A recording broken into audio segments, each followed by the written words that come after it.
Railway کا وہ استعفیٰ، میرا تو خیال تھا کہ وہ استعفیٰ دے دیں گے، یا پھر سیکٹری ریلوے یا چیئرمین ریلوے جو بھی ہیں وہ استعفیٰ دے دیں گے، لیکن کسی نے نہیں دیا۔ تو یہ کام جو ہے یہ پاکستان کے آئین قانون اور ریاستی سٹرکچر کے اندر یہ پاکستان کی اپوزیشن کا کام ہے، یا کم از کم لوگوں کا کام ہے۔ لوگ کس کے ذریعے بات کرتے ہیں؟ لوگ پولیٹیکل پارٹیز کے ذریعے بات کرتے ہیں، لوگوں نے ووٹ ان کو دیا ہوتا ہے۔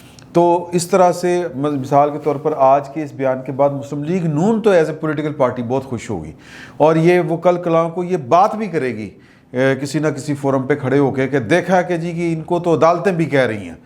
تو بیسیکلی جب عدالتوں کی طرف سے اس طرح کے ریمارکس آتے ہیں تو وہ کسی نہ کسی پولیٹیکل پارٹی کو سپورٹ کر رہی ہوتی ہیں۔ یہ دستور اور قانون کی بات نہیں ہوتی، یہ بات ہوتی ہے کہ ایک پولیٹیکل پارٹی کو 5 سال کے لیے یہ لوگوں نے منتخب کیا ہے، اور ان کے محتسب جو ہیں وہ لوگ ہی ہو سکتے ہیں، یا مطلب لوگوں سے مراد یہ ہے کہ پولیٹیکل پارٹیز ہی ہو سکتی ہیں۔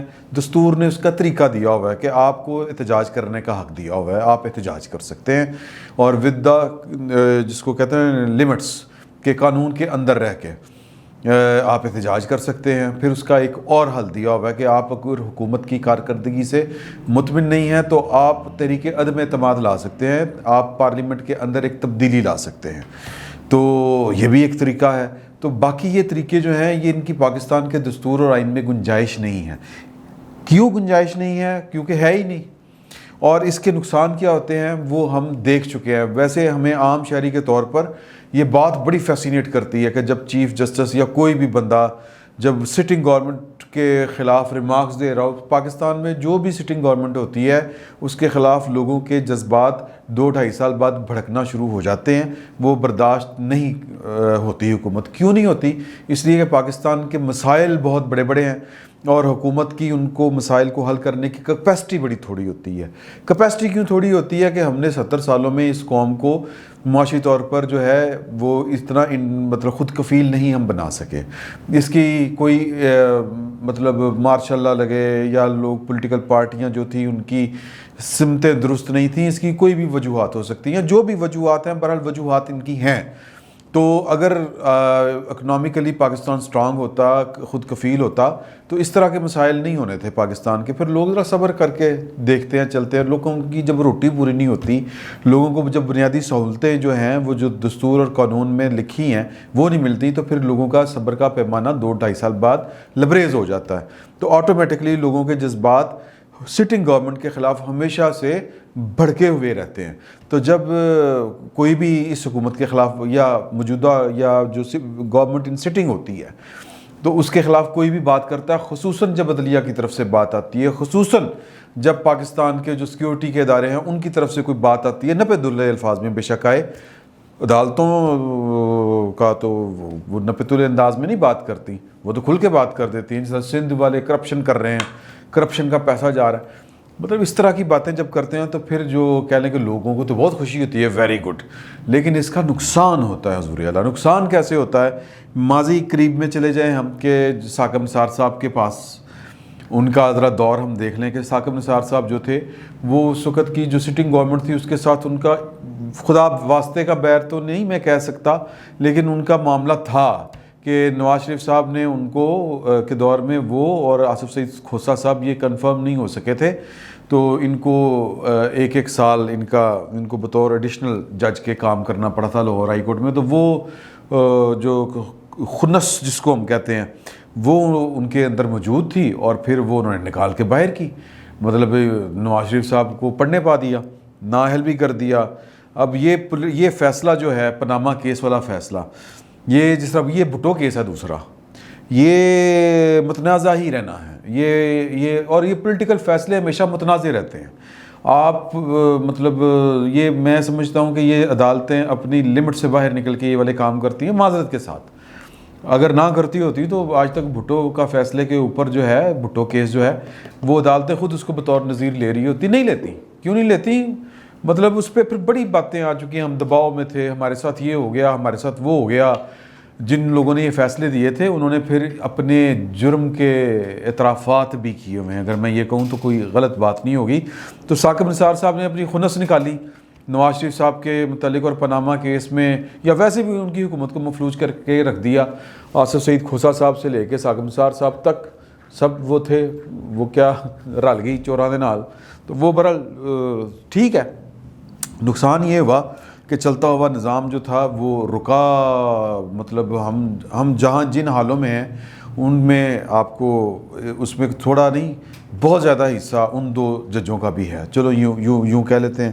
پھر انہوں نے اپنی خنس یہ بھی نکالی کہ ان کے بھائی جو تھے وہ ڈاکٹر تھے اور ان کو لگا کہ جناب کہ وہ ڈاکٹر سعید اختر صاحب جو ہیں وہ اوور ریٹ کر لیے گئے ہیں, اور وہ پورے کا پورا اپنے بھائی کے کہنے کے اوپر انہوں نے PKLI جو ایک مثالی کام کر رہا تھا, اور ایک مثالی ادارہ آج بھی ہے وہ, جس پہ وہ گردوں اور جگر کی ٹرانسپلانٹیشن کے کام جہاں پہ ہو رہے تھے, مثالی ادارہ تھا, مثالی ادارہ. اس کا بیڑا گرک کر دیا انہوں نے, اور ریمارکس دے دے کے پھر اسپتالوں میں گھس جاتے تھے. صرف کیا ہے کہ ان کا بھائی تھا, پتہ نہیں کیا ان کو الٹی سیدھی رپورٹیں دیتا رہتا تھا, تو وہ جناب اسپتالوں میں جاتے رہتے تھے. حالانکہ جو لاہور کی رجسٹری ہے یہ جہاں پر وہ لاہور میں آتے تھے اور میو اسپتال کا رخ کر لیتے تھے. میو اسپتال جتنی ہی وہاں سے ایوان عدل ہے, وہاں پر انسانیت کا کیا حال ہے اور وہااں پر لوگوں کو کتنا انصاف مل رہا ہے, وہاں پہ ان کو جانے کی توفیق کبھی نہیں ہوئی. اور پھر اسی طرح جو پچھلے افتخار چوہی صاحب, پھر وہ ڈیم کہاں پہ گیا, وہ ڈیم والی سرکار, وہ چندہ اکٹھا کرنا شروع کر دیا. یہ کام نہیں تھا چیف جسٹس پاکستان کا, اور ہم چونکہ وہ ہوتے ہیں قصیدہ گو قسم کی ہماری قوم ہے, حکومت بھی نہ رل گئی اور فوج بھی نہ رل گئی. جناب چندہ ڈیم فنڈ میں, چیف جسٹس کے ڈیم فنڈ میں چندہ جا رہا ہے, وہ کتنے ہے, مطلب کتنے گیا ڈیم چندوں سے بنتے ہیں. تو بہرحال یہ والا معاملہ ہوا. افتخار چوہی صاحب نے تو اخیر ہی کی ہوئی تھی, اخیر اس طرح سے کی ہوئی تھی کہ انہوں نے اس حکومت کو چلنے نہیں دیا. وزیر اعظم کے پاس اختیار ہوتا ہے تقرر اور تبادلے کا. اگر وزیر اعظم نے اپنی مرضی سے کوئی افسر نہیں تعینات کر سکنا تو اس نے حکومت کھے کرنی ہے. تو ان سے یعنی کہ سید یوسف رضا گیلانی سے افتخار چوہی صاحب نے تقرر اور تبادلے جو گریڈ 20 کے اوپر کے افسر ہیں ان سے وہ اختیار ہی چھین لیا تھا. وہ تو پھر افتخار چوہی صاحب جب رخصت ہوئے تب نواز شریف صاحب کی حکومت آئی تو سپریم کورٹ نے ایک CM پہ وہ اپنا فیصلہ واپس لیا کہ جی وزیر اعظم صاحب جو ہیں یہ ان کا اختیار ہے. اچھا, اب وزیر اعظم کا جو اختیار ہے, حکومت کی جو کارکردگی ہے, اس کو تو جج لوگوں نے کرنا ہے, اور لوگ بہتر جج ہیں. وہ ووٹ دیں گے نہیں دیں گے ان کی مرضی ہے. اگر ان کو حکومت کی 5 سال اچھے لگے تو اگلی دفعہ ووٹ دے دیں گے, نہیں لگیں گے تو چک کے باہر سٹ دیں گے. لیکن یہ حق ہمارے جو ادارے ہیں وہ لوگوں کو دینے کو تیار نہیں ہیں.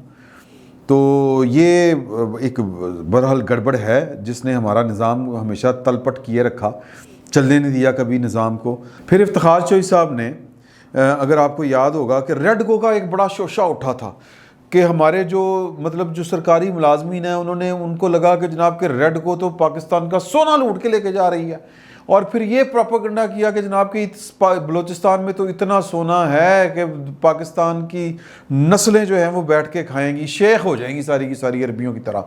تو امریکہ کو قرضہ دیا کریں گے, فرانس کو قرضہ دیا کریں گے. یہ تو جناب ایک لٹ مار مچ گئی ہے, پتہ نہیں وہ کس نے ٹھیکہ دیا, کیا وہ لٹ مار ہے, کتنے اربوں خربوں. افتخار چوہی صاحب نے ڈنڈا کر کے وہ جو تھی 100 موٹو لے کے وہ ریڈکو کا جو معاہدہ تھا وہ ختم کروایا. ریڈکو نہیں, ٹی دھیان کمپنی کا, وہ ویسے تو ریکوڈیک تھا کمپنی کا نام, تو اس کے ریکوڈیک پروجیکٹ تھا, اور جو ٹی دھیان کمپنی تھی, ٹی دھیان کمپنی نے انٹرنیشنل کورٹ آف جسٹس میں جا کے پاکستان کے ساتھ معاہدے کی خلاف ورزی کا کیس کیا اور $6 ارب کی ٹھکی ہے پاکستان کو. اب یہ افتخار چوہی صاحب کی میرا خیال ہے کہ نسلیں جو ہیں, اگر کوئی یہاں پر حکومت ہو چین ٹائپ کی, عمران خان صاحب کا وہ ہے نا کہ چین والا فارمولہ, تو وہ حکومت ہو تو وہ افتخار چوہی صاحب کو, میرا مطلب ہے کہ وصولی کرے ان سے, اور پھر ان کی نسلوں سے وصولی کرے. لیکن نہیں ہوگا, کیونکہ اس وقت افتخار چوہی صاحب ہمارے ہیرو ہوا کرتے تھے, وہ میڈیا کے بھی ہیرو تھے, عدلیہ کے تو خیر تھے ہی, وکلا کے ہیرو تھے, اور وہ کہہ لیں کہ سیکیورٹی اسٹیبلشمنٹ کے بھی ہیرو تھے, پتہ نہیں کس کس کے ہیرو تھے. اور جناب ہم نے ان کے اوپر کاٹھی ڈال کے, وہ نواز شریف صاحب ہوں یا اس وقت کے جنرل کیانی صاحب ہوں, ان کے اوپر کاٹھی ڈال کے ایک الیکٹڈ گورنمنٹ کو مفلوج کیے رکھا. پھر اس کے بعد کار کے کمپنی رینٹل جو تھا, وہ جہاز جو تھے وہ بھی مادہ کینسل کروایا, ڈنڈا دے کے کینسل کروایا, سنگیت 9 رکھ کے کینسل کرایا. نتیجہ کیا نکلا, 1.2 ارب ڈالر، 1.2 ارب ڈالر کا جرمانہ ہوا پاکستان کو۔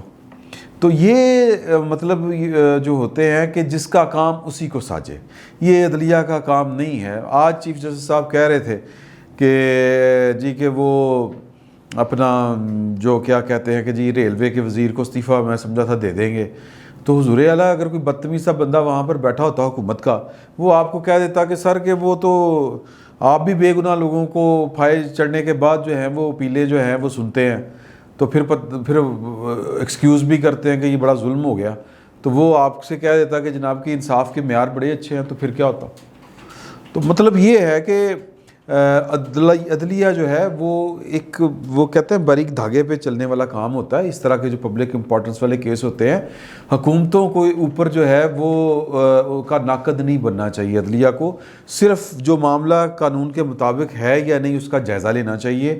یہ ایک عام پاکستانی کی حیثیت سے، میں چونکہ کورٹ رپورٹنگ میں نے کوئی کافی عرصہ کی ہوئی ہے، تو تب بھی مطلب ہمارا تو یہی خیال تھا، اور پاکستان کے جو بڑے بڑے قانون دان ہیں وہ بھی یہی کہا کرتے تھے کہ یار کہ یہ ہماری عدالتیں پتہ نہیں، خصوصاً افتخار چوہدری صاحب کے دور میں، کہ یار ہماری عدالتیں پتہ نہیں کس طرف چل نکلی ہیں۔ حکومت کی اپوزیشن نہیں ہوتی ہے عدلیہ حضور، یہ ریفری ہوتی ہے، منصف ہوتی ہے، اور منصف کا کام یہ ہوتا ہے کہ جو معاملہ درپیش ہو، تصفیہ طلب ہو، اس کا صرف اس نے جائزہ لینا ہوتا ہے کہ یہ قانون کے مطابق ہے یا نہیں ہے۔ اگر قانون تو اس کے مطابق اس نے اصول اور انصاف کے تحت فیصلہ کر دے قانون کے مطابق، بس اب بیٹھ کے آپ جو ہے وہ ایک آپ کی ریمارک سے لگے کہ آپ ایک پولیٹیکل پارٹی کو ٹف ٹائم دے رہے ہیں، آپ گورنمنٹ کے ساتھ اپوزیشن والا سلوک کر رہے ہیں، تو پھر یہ عدالت نہیں ہوتی سر۔ میں معافی چاہتا ہوں، میں یہ اپنے خیالات کا اظہار بڑا بے ادبی کے ساتھ اظہار کر گیا، کیونکہ پاکستان میں تو انہیں عدالت بھی لگ جاتی ہوتی ہے اس طرح کی بات کرنے پہ، تو معافی مانگ لینے ہیں، انہیں مانگ لینے ہیں۔ اگر کوئی بات بری لگی ہو تو بڑی معذرت حضور اعلیٰ، لیکن بات تو یہ سچ ہے، عدالت میں اور اپوزیشن میں فرق ہوتا ہے، اور یہ فرق رہنا چاہیے۔ فی الوقت اتنا ہی، بہت بہت شکریہ آپ کا۔